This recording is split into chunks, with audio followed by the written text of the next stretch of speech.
Okay, so today my topic is relationships in college, and I have with me Max Cooper, Yes. who I will be asking a few questions. So the first question is, what are the pros and cons of college relationships?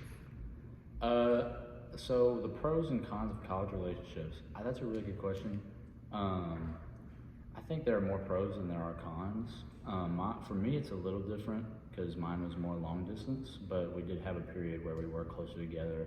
But I think the pros would be that you have a little more freedom.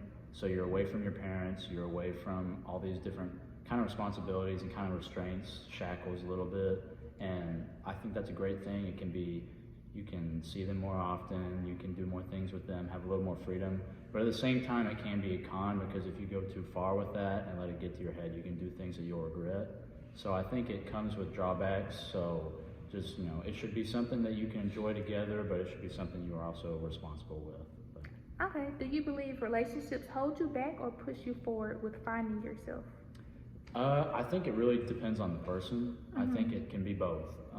What you want to look for in a relationship is somebody that pushes you forward and looks to help you every day, somebody that wants you to do well, wants to help you and see you grow. It shouldn't be somebody that you're just with because of social status or anything. It should be somebody that you put in full effort to see them get better, and they put in full effort to see you get better. So it should be give and take. Okay, that's a great answer. And what are some ways you think you can maintain a healthy relationship in college? One thing I think in maintaining a healthy relationship is, there's a saying that relationships should be 50-50, and I think that's a bunch of bull crap. I think it's stupid. I think it should be both parties should be 100% into it.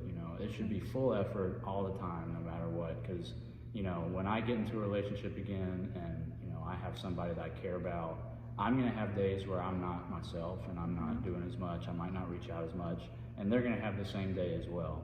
But that doesn't mean, oh, they're not putting in their part. It just means that they're off a little bit today. So it should be full effort from both sides. It should be something that you work towards every day. Like I said, you want to see each other grow, you build each other up. So it should be, like I said, give and take, and you should understand that bad days come and go, and you want to just focus on each other. Okay, that's great. So my final question would be, do you think long distance relationship will work if both parties are at different schools? So that is a perfect question for me. So my relationship in freshman year was long distance, and she was up in Tennessee, and I was here in Troy. And I think it can definitely work. I think it's extremely difficult, especially the further you get. You don't see them as often, and you meet so many people around a college campus. It's hard to stay committed. But I think, with all these questions, you can answer it with, if you find the right person, the hardships you go through in college with long distance is going to be worth it in the end. So it's really just about, is this person worth what I'm going through right now?